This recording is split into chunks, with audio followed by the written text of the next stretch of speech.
नमस्कार।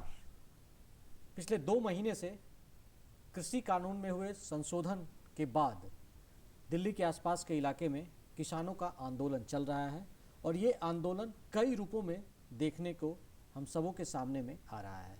हाल में अंतर्राष्ट्रीय ट्वीट के बाद इसमें थोड़ा और बदलाव देखने को मिल रहा है, जिस पर कि भारत ने अपना कड़ा विरोध भी दर्ज किया है और इसे एक अंतर्राष्ट्रीय साजिश भी करार दिया जा रहा है।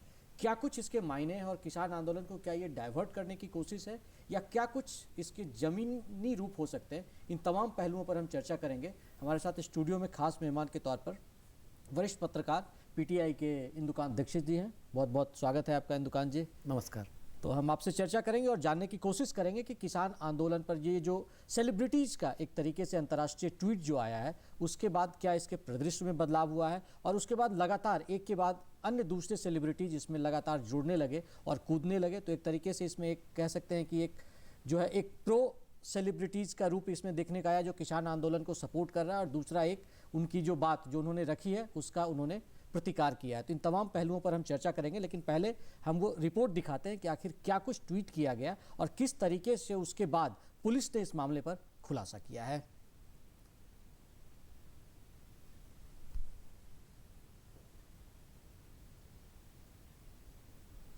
कृषि कानूनों के विरोध में देश की राजधानी दिल्ली में 2 महीने से ज्यादा समय से आंदोलन जारी है।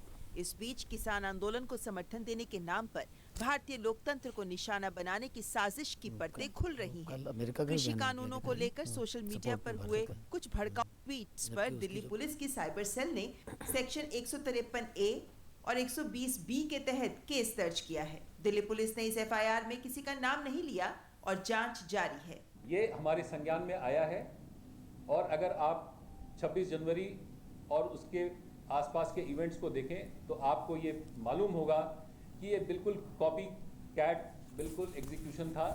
जिस तरह का प्लान इस डॉक्यूमेंट में है उसी तरह की एक्टिविटीज़ ग्राउंड पे भी दिखाई देती हैं। तो इसका संज्ञान लेते हुए दिल्ली पुलिस ने जो ऑथर्स हैं टूल किट के उनके खिलाफ एक केस दर्ज किया है। धारा 124A, 153A, 153 और 120B आईपीसी में, जिसका की इन्वेस्टिगेशन दिल्ली पुलिस की साइबर सेल द्वारा किया जाएगा।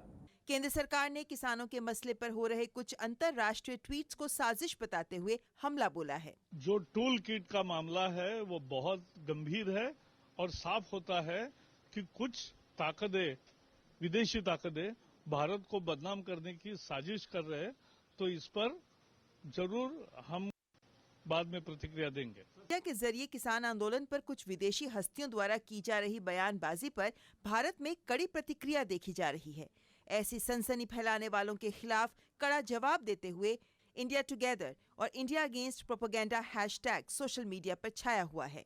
गुरुवार को भी इस मामले में ऐसे ट्वीट हुए। सोशल मीडिया पर कृषि सुधारों को लेकर भड़काऊ ट्वीट करने वालों के खिलाफ कड़ा रुख अपनाते हुए विदेश मंत्रालय ने बिना सोचे समझे बयानबाजी से बचने की सलाह दी है। वैसे किसानों के मामले में सियासत भी खूब जारी है। विपक्ष के कुछ नेताओं का एक प्रतिनिधिमंडल गाजीपुर बॉर्डर पहुंच गया था, हालांकि उन्हें पुलिस ने रोक दिया। उधर कृषि सुधार कानूनों को लेकर सुप्रीम कोर्ट द्वारा गठित विशेषज्ञ समिति की गुरुवार को नई दिल्ली के पूसा संस्थान स्थित नास कॉम्प्लेक्स में 5वीं बैठक हुई, जो शुक्रवार को भी जारी रहेगी। बैठक में शामिल समिति के तीनों सदस्यों अनिल घनवट, डॉक्टर प्रमोद जोशी और अर्थशास्त्री अशोक गुलाटी ने कहा कि वीडियो कॉन्फ्रेंसिंग और अन्य डिजिटल माध्यमों के अलावा व्यक्तिगत पेश हो रहे किसान संगठनों और एफपीओ संगठनों के निष्पक्ष तरीके से विचार लिए जा रहे हैं। समिति 12 मार्च तक सर्वोच्च न्यायालय को निर्धारित समय में अपनी रिपोर्ट सौंप देगी। ऑर्गेनाइजेशन से हम लोगों ने इंटरेक्शन किया है तो सभी ने अपने बड़े फ्रैंक व्यूज और सजेशन हम लोगों को दिए। कई राज्यों से थे, महाराष्ट्र से, मणिपुर से थे, वेस्ट बंगाल से थे, तो कई राज्यों से आए। कृषि सुधारों पर देश को समर्थन भी मिल रहा है। अमेरिका ने भी इसका समर्थन किया है। अमेरिका ने कहा है कि हम मानते हैं कि शांतिपूर्ण प्रदर्शन किसी भी सफल लोकतंत्र की पहचान है और भारत के उच्चतम न्यायालय ने भी यही कहा है।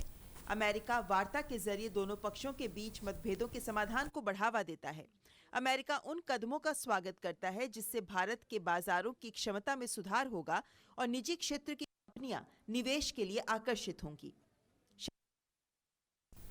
दीक्षित जी, हम रिपोर्ट में देख रहे थे कि किस तरीके से एक तरीके से भारत को अंतर्राष्ट्रीय समर्थन भी इस मुद्दे पर मिला कि जिस तरीके से सेलिब्रिटीज़ ने इसका एक किसान आंदोलन में अपने आप को कूदने की कोशिश की है और अपनी विचार रखने की कोशिश की है। तो हमको लगता है कि ये या तो डाइवर्ट करने का प्रयास है या भारत के खिलाफ एक बड़ी साजिश नज़र आती है। क्या जो अभी तक चीज़ें खुल के आई हैं दिवाकर जी, उसमें लगभग ये साफ है कि ये एक साजिश थी। देखिए, मुख्य रूप से जिस तरह से ग्रेटा थनबर्ग का जो ट्वीट आया था, जिसको लेकर बहुत से खुलासे, मतलब जो कहते हैं अंग्रेजी में सेल्फ स्पीकिंग, उनके ट्वीट में जो वो टूल किट मिला जो बाद में उन्होंने लगा कि हम एक्सपोज्ड हो गए हैं तो उन्होंने डिलीट कर दिया, लेकिन तब तक वो डाउनलोड हो चुका था लोगों के पास। अब वो टूल किट का पूरा अगर प्रोग्राम शीट देखेंगे तो वो तो बिल्कुल डेट वाइज और प्रोग्राम वाइज है। इवन 26 जनवरी के पहले की भी प्लानिंग है। और यहाँ तक उस प्लानिंग का पार्ट में वो देख रहा था टूल किट डिटेल में कि अगर मान लीजिए कि किसान आंदोलन खत्म हो जाए, दैट इज अगर गवर्नमेंट ने मान लीजिए कि तीनों किसान बिल वापस ले लिए तब क्या, तो उन्होंने उसमें लिखा टूल किट में कि इसके बाद का भी हमारे पास प्रोग्राम नहीं है। तो इससे एक आशंका ये जताई जा रही है कि ये तो सिर्फ एक बहाना है। बेसिकली भारत की सरकार को और भारत की जो इमेज है उसको डेंट करने का या उसको अस्थिर करने की एक अंतरराष्ट्रीय साजिश है। क्योंकि आप ये देखिए कि इसमें जो ट्वीट किया गया, एक बड़ा इंपॉर्टेंट पहलू है कि ग्रेटा थनबर्ग, उनका पॉलिटिकल स्टेक पूरी दुनिया में, पॉलिटिकल थिंकिंग, पॉलिटिकल थॉट के लिए वो नहीं जानी जाती है। वो उनका कार्य क्षेत्र दूसरा है, बल्कि जो उनका कार्य क्षेत्र उसके विपरीत उनका संभाषण है, क्योंकि उनको माना जाता है पर्यावरण के लिए काम करते हैं। और ये जो किसान आंदोलन है, इसमें पराली जलाने के कानून को खत्म करने की शर्त थी, जिसको सरकार ने मजबूरी में उनको शांत करने के लिए माना भी। तो वो तो भारत सरकार के साथ खड़े होने चाहिए। तो ये इसके विपरीत है। तो आप ये देख सकते हैं कि बिल्कुल एंटी वो है। अब वो देखिए पान गायिका, उनका क्या इससे लेना देना है? अब भारत में और दुनिया में उनको लोग जानते भी नहीं है। तो ये तो साजिश सेल्फ स्पीकिंग उस टूल किट से साबित हो गया है। तो टूल किट के जरिए जो चीज़ें दीक्षित जी बता रहे हैं कि वो निकल कर कुछ दिनों में सामने आएगी। और भारत सरकार लगातार किसानों को लेकर, जो अगर हम केंद्र सरकार की बात करें तो वो लगातार जब से बीजेपी या एनडीए लीड जो गवर्नमेंट चल रही है उसका लगातार ये ध्येय है कि किसानों की आमदनी को दुगनी किया जाए। और उस दिशा में ये केंद्र सरकार का लगातार ये तर्क दिया जा रहा है कि हम किसानों की आमदनी दुगनी करने को लेकर इस तरह के ये तीनों कानूनों का प्रोविजन किया है, जिसके जरिए ग्रामीणों को या किसानों को जो वाजिब हक था वो नहीं मिलता था। उनके या तो जो उपज थे वो वहीं गांव में औने पौने दाम में बिक जाते थे या बिचौलिया उसको लेकर चले जाते थे। तो वो चीज़ों को हमने खत्म करने का प्रयास किया है। अब इस के बाद ये आंदोलन की एक स्थिति पैदा हुई। हालांकि आंदोलनकारियों से लगातार केंद्र सरकार की लगभग 11 दौर की बातचीत हुई है और उसके बाद लगातार इन लोगों ने बोला कि हमारे द्वार खुले हुए हैं। उसके बाद इस तरीके से अंतर्राष्ट्रीय, क्या लगता है कि इस आंदोलन में जो लोग जुड़े हुए हैं उनका इस पे कुछ रोल हो सकता है अंतर्राष्ट्रीय या सोशल मीडिया पर चीज़ों को एक तरीके से कह सकते हैं कि सोशल मीडिया पे चीज़ें प्रोपगेट भी होती है? जी नहीं, ये जुड़ाव तो देखिए आंदोलन के प्रारंभ से है। और जो किसान आंदोलन के नेता हैं, हम सभी के नियत पे शक नहीं कर सकते हैं, लेकिन उसमें जेन्युइन नियत के लोग भी जो हैं। लेकिन एक सवाल सरकार ने भी लगातार उठाया है और किसान आंदोलन के नेता भी खुद भी मानते हैं कहीं ना कहीं कि इस पूरे आंदोलन का कोई नेतृत्व नहीं है। ये नेतृत्व विहीन है या बहु नेतृत्व वाला है। तो बहु नेतृत्व वाले में अब क्या होता है कि जैसे जो 26 जनवरी की घटनाएं हुई, जो कितना देश के खिलाफ और देश की पूरी संप्रभुता पे अटैक था, और इस तरह का हमला आज़ादी के बाद शायद कभी नहीं देखा गया। कितने बड़े बड़े आंदोलन हुए देश में, होंगे, दंगे फसाद भी होंगे, लेकिन ऐसी घटना नहीं हुई। इस ढंग की घटना खुलेआम दिल्ली की सड़क पर, लाल किला जो हमारी आज़ादी की पहचान आज से नहीं मुगल काल से है, हमारी स्वतंत्रता का प्रतीक है, देश का प्रतीक है, देश का सम्मान है, उस पर चढ़ जाना और उस पर हमला, ये बिना षड्यंत्र के या बिना इसके नहीं हो सकता है कि बिना प्लानिंग के। तो किसानों के बीच कुछ लोग ये बातें कह रहे थे। किसान आंदोलन का अगर नेतृत्व स्ट्रांग होता दिवाकर जी, तो उन लोगों ने इस चीज को संभाल लिया होता या पुलिस को बता दिया होता कि ये हमसे नहीं संभलेगा, ऐसे तत्व हैं इसमें। तो जब 26 जनवरी की घटना हुई और किसानों ने अपना आंदोलन विड्रॉ नहीं किया, इससे साबित हो गया कि ये जो किसान आंदोलन है इसमें उनके पास इसका नियंत्रण नहीं है। और जिस तरह से घटनाक्रम होते जा रहे हैं और उसमें इस तरह से जो ट्वीट आया है, अब आप देखें कि किसान आंदोलन के प्रारंभ में ही खालिस्तान समर्थक कुछ तत्व उसमें दिखाई दिए। फिर उसके बाद कुछ ऐसे लेफ्ट ओरिएंटेड तत्व आए जिन्होंने कहा शर्जील इमाम और इन लोगों को रिहा किया जाए, ये लोग देशभक्त हैं और समाज के सेवक हैं। अब उनका किसान आंदोलन से क्या लेना देना है? तो अब इन तत्वों को देख करके, और उनको किसानों ने कभी भी ढंग से अपने सिस्टम से नहीं बाहर किया। कुछ लोग ऐसे नारे लगाते हुए मिले कि मोदी तू मर जाए। अब आप ये देखिए कि प्राइम मिनिस्टर के लिए किसान नेता कहते हैं कि हम इसके समर्थक नहीं है, लेकिन आपके आंदोलन के बीच में लोग ऐसे बैठ कर नारेबाजी करते हैं और आप कुछ नहीं कर पाते हैं। तो आप किस चीज के नेता हैं? क्या आंदोलन है? इससे स्पष्ट है कि इस आंदोलन में ऐसे तत्व राइट फ्रॉम द बिगिनिंग है और उन पे इन किसान नेताओं का कोई कंट्रोल नहीं है, और उन्हीं लोगों ने अब इसको अंतर्राष्ट्रीय मंच दे दिया। अब आप देखें जो चीजें खुल के आ रही हैं कि ये जो ट्वीट की बातें हुई हैं, इसमें इनका एक प्लानिंग था, उस टूल किट में है कि 6-7 फरवरी के आसपास हम ट्विटर स्टॉर्म ला देंगे। ट्विटर स्टॉर्म का मतलब ट्विटर पे तूफान ला देंगे देश के खिलाफ, और वो उसी का ये हिस्सा था। और आप देखें कि एक ही टाइम पर एक ही चीज एक ही फोटो के साथ ट्वीट इन लोगों से कराए गए जिनकी फॉलोइंग अधिक है, बट इस तरह के मुद्दों से उनका कोई लेना देना। बिल्कुल ये षड्यंत्र है। और इसका कनेक्शन कहाँ मिल रहा है? अमेरिका और कनाडा में मुख्य रूप से, जहाँ पे सिख समुदाय के लोग रहते हैं। और वो सिख समुदाय में जो खालिस्तान समर्थक और देश विरोधी तत्व है, वो इसको लीड कर रहा है। तो ये सीधे डायरेक्ट कनेक्ट होता दिख रहा है। हालांकि दिल्ली पुलिस की जब जांच आगे बढ़ेगी तो चीजें खुलकर बिल्कुल सामने आ जाएगी। तो एक तरीके से इसको हम माने कि जिस तरीके से इस आंदोलन को एक रूप दिया गया है और जिस तरीके के तत्व इसमें शामिल हुए हैं, तो क्या ये हमारे लोकतंत्र पर भी हमला करने की कोशिश है? एग्जैक्टली। देखिए, एक बहुत बड़ी बात होती है दिवाकर जी कि हमारे देश में सर्वोच्च क्या है? संविधान हमारी पुस्तक है एकदम, और उसके आधार पर कानून बनाने का काम किसका है? पार्लियामेंट का है। अगर पार्लियामेंट से पास हुआ, अगर आप उस पर आपत्ति है कि ये गलत है, मैं एक नागरिक के नाते कहता हूँ ना, एक पत्रकार के नाते नहीं, अगर हमें लगता है कि ये कानून हमारे खिलाफ है, इस देश में 124 संशोधन हुए संविधान में एकदम। इंदिरा गांधी के समय में 1975-76 में इमरजेंसी आई, कितने तरह के 42वां, 43वां, 44वां संशोधन जो संविधान में किया गया, उसमें बहुत सारी ऐसी चीजें थी जो संविधान की मूल भावना के खिलाफ थी। लेकिन उसके बाद जब जनता पार्टी की सरकार आई तो उन्होंने संशोधन करके उनमें से बहुत चीजों को बदलाव कर दिया जी। तो अगर आपको लगता है कि मोदी सरकार चुनने के बाद आपके हित के खिलाफ काम कर रही है, तो जब अगला चुनाव जब कभी भी आए तो आप उसमें अपने लोकतांत्रिक अधिकार का उपयोग करिए और जिसको लगता है पसंद करते हैं आप उसको लाइए और अपने हिसाब का कानून में परिवर्तन करवाइए। किसने रोका है आपको? ये लोकतांत्रिक मर्यादा होती है। लेकिन लोकतंत्र में एक बार अगर अपने 5 वर्ष के लिए सरकार चुनी और उसने अपने अधिकारों के उपयोग से और अपने विवेक से लगा कि देश और किसान के हित में ये है, और उस मोदी सरकार ने अगर ये काम किया, तो आप अब संसद से आगे बढ़कर, जिसको अंग्रेजी में कहते हैं एक्स्ट्रा कॉन्स्टिट्यूशनल तरीके से अगर ये बदलाव करेंगे, तो फिर तो संसद और सांसदों का रहना या अस्तित्व ही बेमानी होगी। एक जो प्रेशर की पॉलिटिक्स जिसको हम कह सकते हैं, वो अभी चल रहा है फिलहाल, प्रेशर की पॉलिटिक्स है।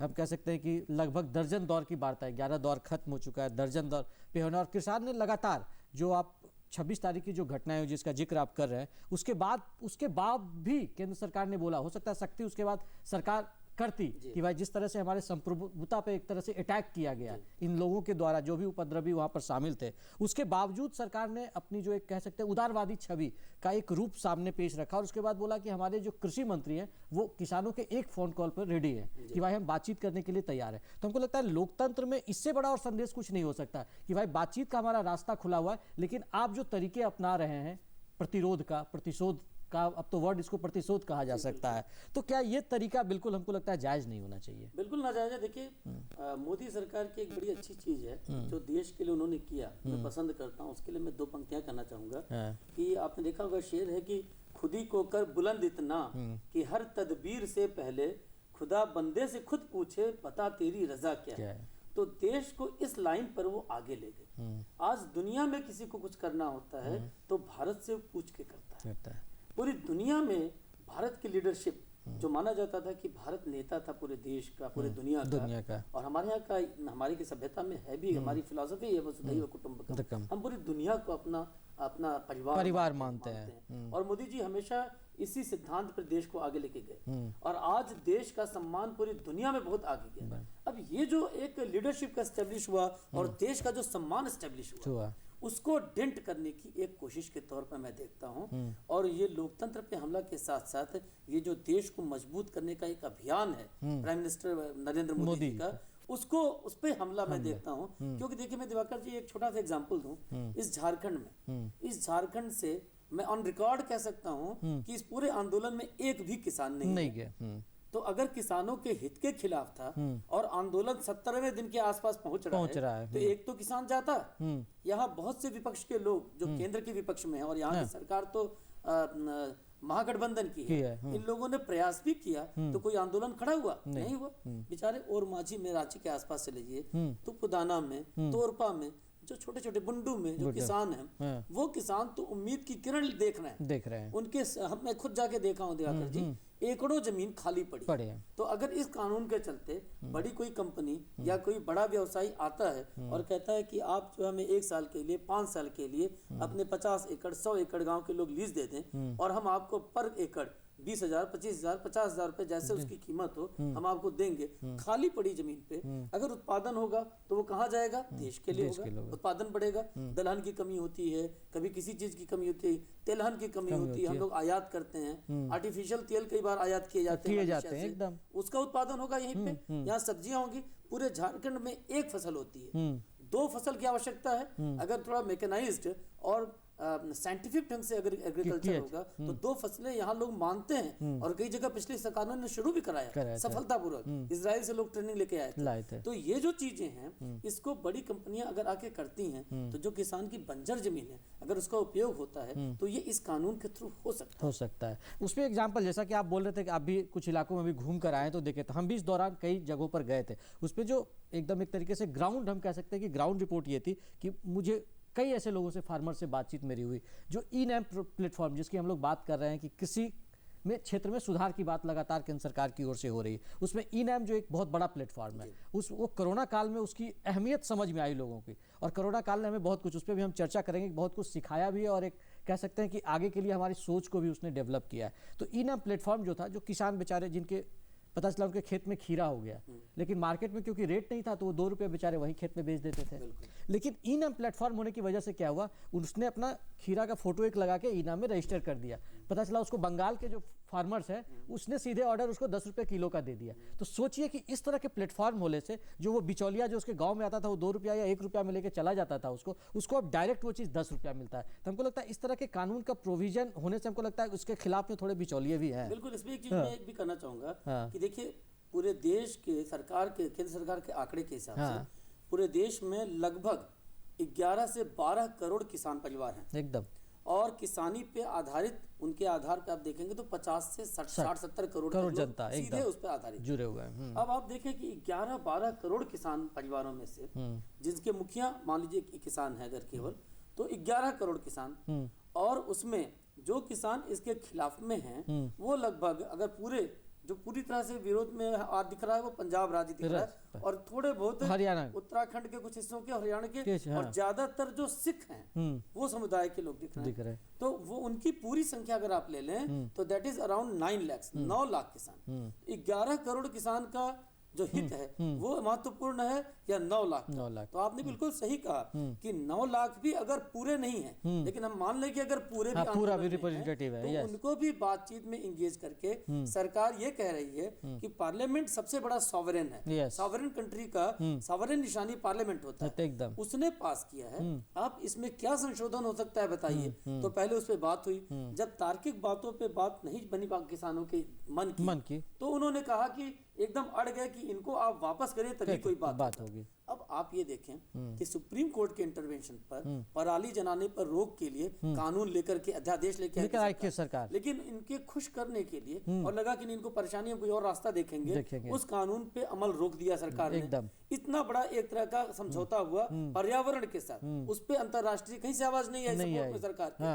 और अब जब इतने किसानों के साथ उन्होंने कहा कि हम रिक्वायर्ड संशोधन करने को तैयार हैं, तो उस पे बात भी करने को नहीं राजी हैं। ये रुख ये जिताता है कि उद्देश्य किसान आंदोलन का सिर्फ ये किसान के बिल नहीं है, ये तो केवल बहाना है और मेन उद्देश्य मकसद कुछ और है। और एक तरीके से जिसकी बात आप उस समय कर रहे थे, मैं सोचा उसमें आपको रोकूं कि वसुधैव कुटुंबकम वाली जो हमारी छवि है वो कोरोना के दौर में थोड़ा हमको लगता है कुछ और ज़्यादा मजबूत हुई है, प्रबल हुई है, कि जिस तरीके से हमने अपने जो हमारे नेबर कंट्रीज़ हैं उनको हम लोगों ने कोरोना वैक्सीन की सप्लाई की, और जो बड़े कह सकते हैं विकसित राष्ट्र हैं, चाहे वो अमेरिका हो, इंग्लैंड हो, उनको हम लोगों ने उस दौरान मेडिसिन की सप्लाई की। तो भारत की एक डिफरेंट छवि, जो विश्व गुरु की बात हम लोग कहते हैं कि भारत विश्व गुरु रहा है प्राचीन दौर में, वो विश्व गुरु वाली छवि अभी भी भारत की एक बार फिर से इस कोरोना काल ने एक तरीके से उजागर की है। हमको लगता है कि ये अंतर्राष्ट्रीय जो एक तरीके से जिसकी हम साजिश की बात कर रहे हैं, कि इस आंदोलन में जो अंतर्राष्ट्रीय सेलिब्रिटीज कुछ लोग कूदे हैं, शायद भारत की इस छवि को वो पचा नहीं पा रहे हैं और उसको वो डेंट करने की कोशिश कर रहे हैं। एग्जैक्टली ठीक कह रहे हैं आप। देखिए आपने ये बात बहुत अच्छी कही कि कोविड की जब शुरुआत हुई थी तो मेडिसिन के फील्ड में भारत मेडिसिन के निर्माण के लिए, उसके मैन्युफैक्चरिंग के लिए, उसके उत्पादन के प्रोडक्शन के लिए एक बहुत बड़ा दुनिया में हब है एकदम। और उस दौरान जिन दवाइयों का उपयोग कर रहे थे प्रिवेंटिव मेडिसिन के तौर पे, वो भारत में ही बड़े पैमाने पर होती थी। तो अमेरिका के प्रेसिडेंट को मांगना पड़ा, कनाडा ने मांगा, ऑस्ट्रेलिया ने मांगा, पड़ोसी देशों को तो भारत सरकार ने, मोदी सरकार ने खुद कहा कि हम आपको भी देंगे, और सबको दिया।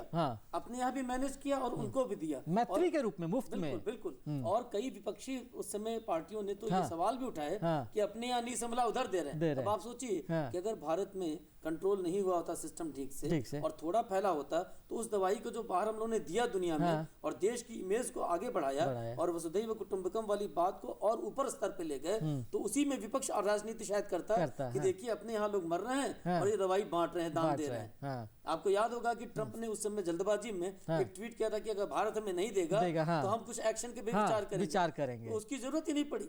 और उसके बाद जब अभी वैक्सीन बना, एक तो देखिए लीडरशिप अगर देश में होता है और आप अपनी साइंटिफिक कम्युनिटी को प्रॉपर सपोर्ट करते हैं, तो अगर युद्ध क्षेत्र में तेजस बनता है, तो on the other hand Covid को कंट्रोल करने के लिए आप देखिए दो वैक्सीन 2-3 पे और काम प्राइम मिनिस्टर के चल रहा है, आने वाली है, और आप बड़े पैमाने पर वैक्सीनेशन पूरे देश में हो रहा है। आप देखिए लोग कितने सुकून में है। पूरे दुनिया में सबसे ज्यादा वैक्सीनेशन आपके यहाँ हो गया।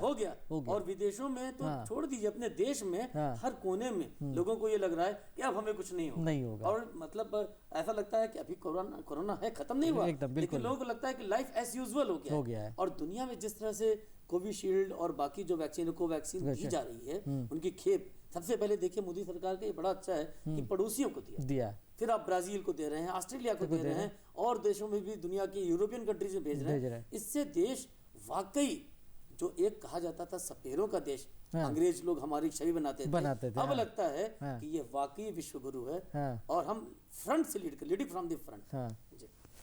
तो हमारे पास वक्त का अभाव है, एक फाइनल कमेंट दीक्षित जी, जिस तरीके से आंदोलन को एक तरह से मोड़ने की कोशिश हो रही है, हमको लगता है कि इसको एक सद्भावना की ओर लेके जाने चाहिए और किसानों को अपना जो आंदोलन है वो अपने तरीके से चलाना चाहिए और जो इसमें दूसरे लोग कूद रहे हैं उनका प्रतिरोध करना चाहिए। ये आपने बिल्कुल ठीक कहा। देखिए अगर किसान अपना लीडरशिप तय कर लें, कि जैसे एक राकेश टिकैत की बात आ रही है, आंदोलन खत्म हुआ तो वो फिर उभर के नेता के तौर पर आए पड़े, वो रोने लगे, उन्होंने कुछ भी अपना जो भी एक्टिंग किया ये एक्चुअल था।